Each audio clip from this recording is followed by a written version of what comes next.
Oke, lanjut lagi untuk part 2. Jadi buat teman-teman, dalam menguak tabir kegelapan, kamu kan udah ngebahas di part 1 tentang bagaimana definisi the prince of the darkness. Orang yang melakukan hal yang tidak sesuai dengan kaidah firman, tentang dengan ajaran Alkitab maupun Al-Quran maupun ajaran agama yang lain, berarti kan itu termasuk orang yang tidak percaya dengan Tuhannya. Kalau di agama Muslim dibilang musyrik, kalau di agama Kristen berarti engkau telah melakukan apa nama itu? Bahasa keluarannya engkau telah menduakan Tuhanmu. Nah, dari part 1, kayak kita ke part 2. Jadi bumi ini dikelilingi oleh dua kekuatan yang sedang bertempur untuk mencapai denominasi mencapai kekuatan maksimal siapa yang akan menjadi penguasa. Atau apakah sisi kebenaran atau sisi kegelapan. Nah, kalau dari sisi kebenaran ada siapa-siapa, dari sisi kegelapan siapa-siapa. Kita bahas dari sisi kegelapan. Tunggu, biar sedap, ya. Kita dari sisi kegelapan. Jadi pakai spidol hitam. Sisi kegelapan dengan 3 rang. Di sini bumi. Ini bumi. Ya kan? Sini. Teritori spirit. Demon. Satanik. Sip. Nah. Teritori spirit ini siapa aja yang menguasai Indonesia? Ya kan? Karena mohon maaf, kalau di luar negeri, atau kita nggak usah lah ke luar negeri, ke Indonesia, salah satu teritori spirit adalah cerita yang dipercaya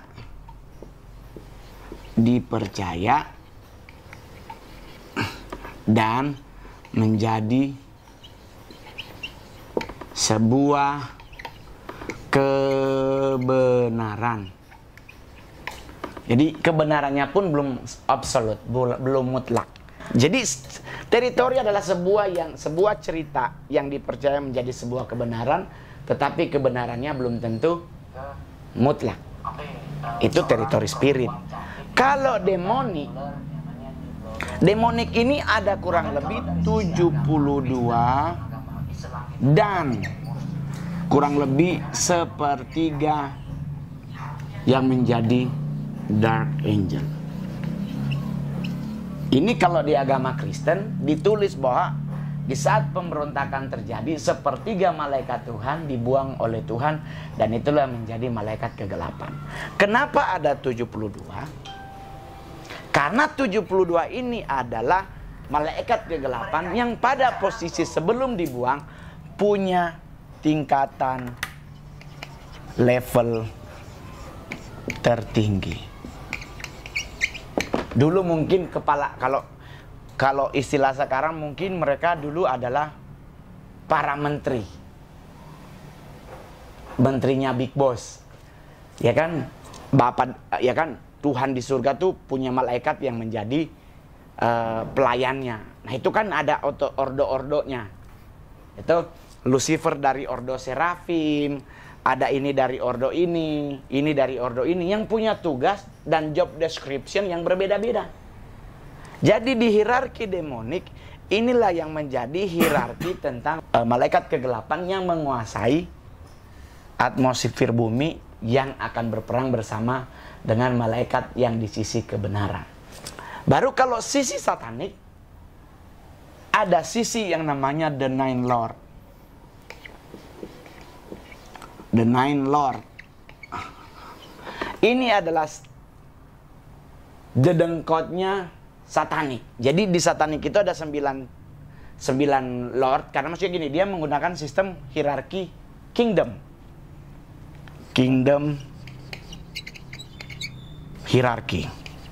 Hierarki kerajaan itu kan ada lord, ada duke, ada marquis, ada mondah segala macam. Jadi yang tertinggi di sini adalah 9 lord.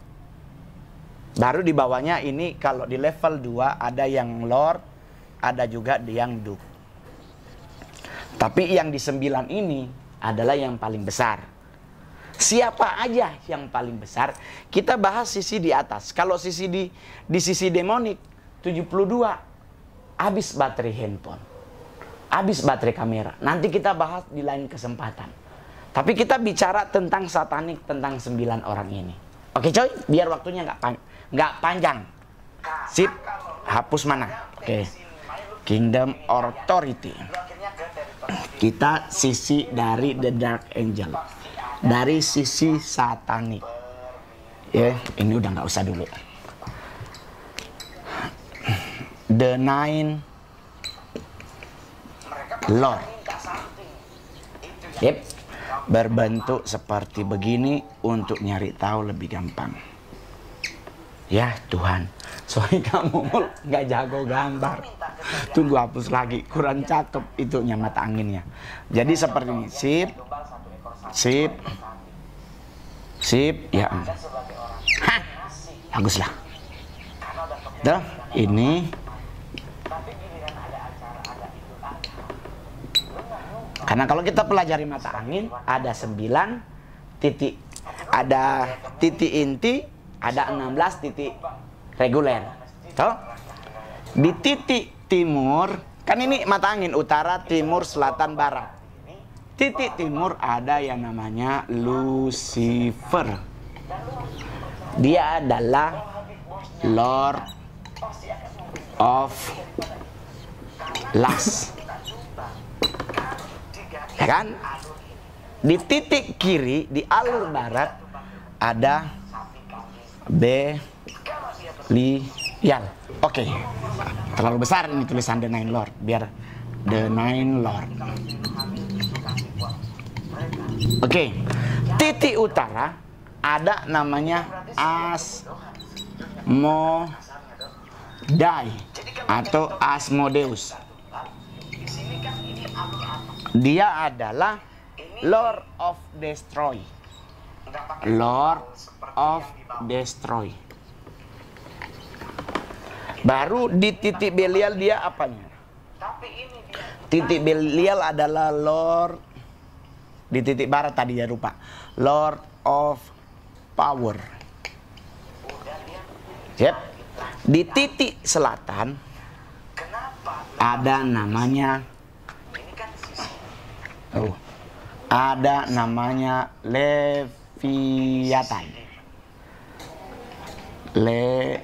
Leviathan sebagai Lord of Dragon. Yep, Dragonic.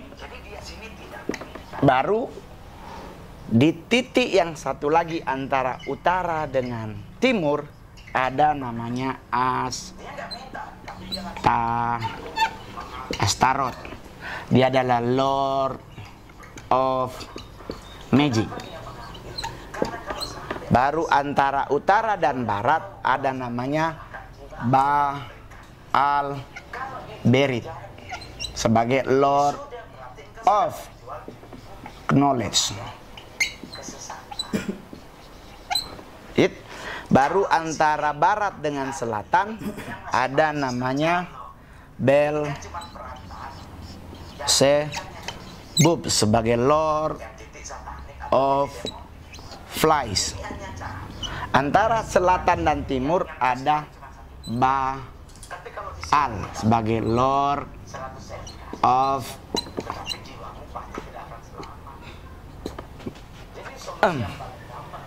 dia adalah bosnya kemakmuran, kekayaan. Kalau Baal Berit dia adalah Lord of Knowledge, dia adalah bosnya kepandaian, ilmu pengetahuan. Asmodei adalah bagian penghancur. Kalau Belial adalah bagian kekuatan. Kalau Beelzebub bagian flies, berarti sesuatu yang berhubungan tentang sayap ada di dia. Lucifer sebagai Lord of Lust, sebagai lust itu banyak artinya sih, bisa kejorok-jorok, bisa nafsu, hawa nafsu, bisa kemana-mana. Astaroth adalah Lord of Magic, itu induk dari para taroid. Tapi tidak semua para taroid kiblatnya ke sini. Ada yang taroid memang dia belajar, tidak beramal, tidak ngamal gitu loh, ngamalin ilmu tarot, astarothnya gitu, tidak berhubungan dengan magic, dengan penyesatan. Baru ada Lord of Dragonic, itu ada Leviathan, dia adalah diituin sebagai seekor naga yang di akhir zaman akan salah satunya yang dihantam. Nah, dari ini ya, Asmodeus 1, Astaroth 2, Lucifer 3, Baal 4, Leviathan 5, Belzebub 6, sampai ini Belial 7, Balberit 8. Berarti kan masih ada satu yang hilang. Ini titik tengah ini, induknya dikasih nama Satan sebagai Lord of all. Jadi Baalberit, Astaroth, Lucifer, Leviathan, Belzebub, Belial, Baal, Asmodai adalah Lord yang menguasai, ada hierarki penguasaannya. Tapi Satan sebagai Lord of all, semuanya. Jadi dari 8 ini Satan yang paling besar. Ini dari sisi kegelapan. Jadi teman-teman kalau mau pelajari ini, mumetnya jelimet. Kita sekarang ke sisi kebenaran. Jangan kebanyakan ngomongin kegelapan, nanti lama-lama orang nyembah yang gelap. Itu nggak boleh, dilarang agama. Semua agama kita yang harus kita sembah adalah Tuhan, Allah, bukan yang gelap-gelap. Karena mereka ini apanya yang mau dibanggain? Mereka ada di the darkness, di kegelapan. Kita kan nggak mungkin mau hidup di kegelapan. Orang gua aja tidur nggak mau gelap, gitu. Jadi kita harus bicara tentang kebenaran. Oke. Kita bicara ke kebenaran sekarang. Maaf, soalnya whiteboardnya nggak dipaku.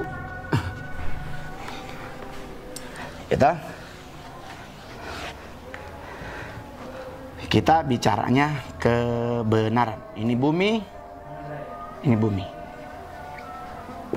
Ini adalah hierarki pertama, hierarki kedua, hierarki ketiga. Sistemnya di kebenaran, malaikat melingkupi. Jadi ingat baik-baik, di kebenaran malaikat itu melingkupi bumi. Dia ngejagain bumi, kayak tudung saji nutupin ikan dan nasi yang ada di dalam, di atas meja. Kalau kegelapan, dia membentuk semacam hierarki, rank kelas. Kalau dalam kebenaran, dia membentuk melindungi. Nah, perlindungan pertama dilakukan oleh malaikat, rank terendah. Baru yang kedua, malaikat juga, angel, yang rank 4 dan 5.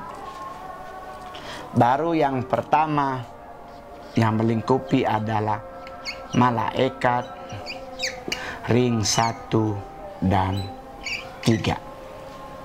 Ya, malaikat kebenaran ada rangnya, ada hierarkinya. Ini malaikat kebenaran, dari sisi kebenarannya. Rank pertama adalah archangel, kedua adalah serafim, ketiga adalah kerub,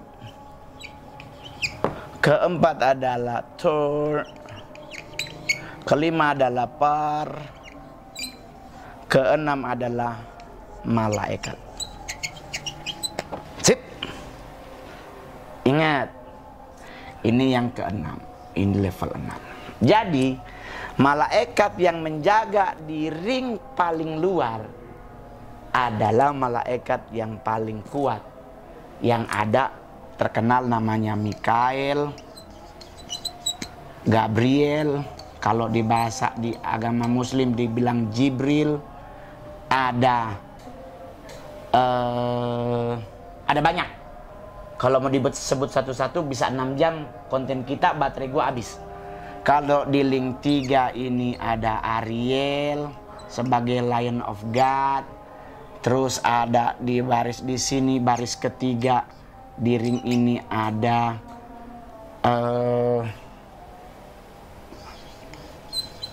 Sadapiel. Tuh.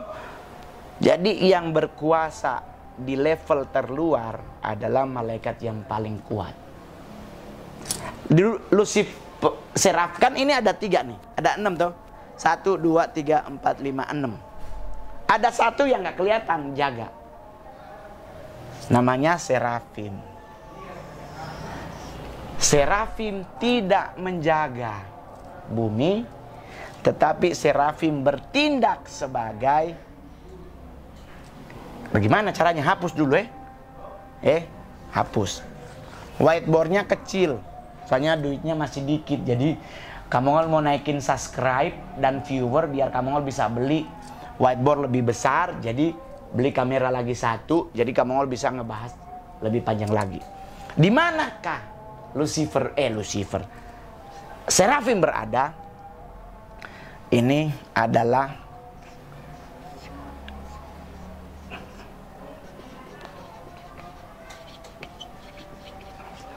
gimana sih? Bagus di rumah ini. Nggak tahu gambar gue.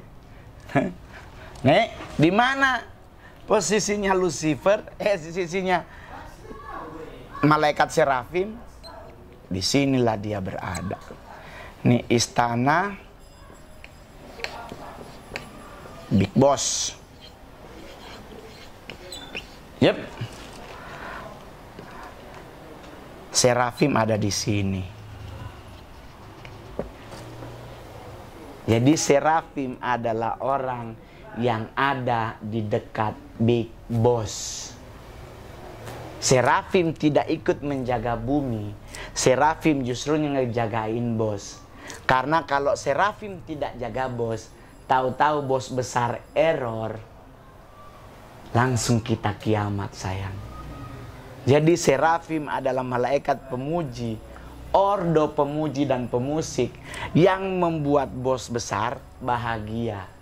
Dari sisi agama Kristen dijelaskan di kitab Yohanes 4 ayat 23 kalau tidak salah, bahwa Allah mencari penyembah-penyembah yang benar, yang menyembah Bapa dalam roh dan kebenaran. Jadi kenapa Allah mencari? Karena serafim ini sepertiganya memberontak. Pemberontakan terjadi. Apakah Big Boss masih bisa menciptakan malaikat? Bisa. Bisa mencari pengganti. Tetapi jangan lupa di sisi agama Kristen, Yohanes 3 ayat 16 bilang begini. Ya kan? Bahwa dia telah menyerahkan anaknya yang tunggal. Bagi siapa yang percaya kepadanya tidak binasa, melainkan hidup yang kekal. Berarti Tuhan sudah melakukan, Big Boss sudah melakukan hal terkeren yang salah satunya pernah dia lakukan. Mengirimkan juru selamat namanya Yesus Kristus dari agama Kristen. Di saat Yesus dijadikan sebagai juru selamat, memang menjadi juru selamat, tidak lagi dicari pengganti Lucifer and the gang. Yang menjadi pengganti Lucifer adalah kita, umat manusia. Di agama Kristen ada pujian penyembahan, jangan pernah main-main. Kadang anak-anak muda, orang di gereja, udah mau penyembahan, udah mau menyenangkan hati Tuhan, masih sibuk pasang status, lagi nungguin Kak Mongol, aku lagi di gereja, padahal lagi menyenangkan hati Tuhan. Kalau Anda menjadi pribadi yang menggantikan Lucifer, itu posisi salah satu terindah. Karena berarti Anda ada di istana bareng Big Boss. Yang lain kerjanya ngejagain bumi. Yang lain kerjaannya keliling-keliling, harus ngejagain 4 arah mata angin utama. Itu di kitab Wahyu ada namanya malaikat penjuru. Jadi yuk teman-teman, kita yang beragama Kristen jangan lupa lahirnya Kristus dan menjadi juru selamat mengangkat kita menjadi penyembah Allah sebagai representasi pengganti Lucifer, coy. Jadi jangan pernah kebalik nih hidup. Jadi bumi posisi dalam kebenaran adalah dilingkupi. Ya, dilingkupi. Dari sisi ketidakbenaran namanya kegelapan, posisi bumi adalah dibentuk sebagai jenjang paralel untuk hierarki. Jadi Anda mau pilih mana? Dilingkupi atau dihierarkiin? Dibikin begitu. Jadi kalau Mongol lebih memilih dalam kebenaran, sekalipun hidupku belum tentu 100% sudah benar, tapi aku belajar setiap hari untuk mencapai kebenaran. Masih banyak hal yang harus Mongol rubah, masih banyak hal yang harus Mongol perbaharui, tetapi aku targetnya adalah menuju kebenaran, karena kebenaran adanya di surga.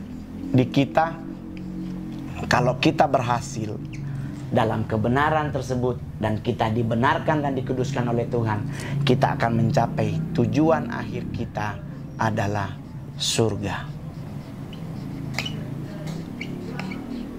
Jadi tujuan akhir manusia yang hidup pada kebenaran adalah surga. Tujuan mereka yang hidup dalam kegelapan adalah neraka.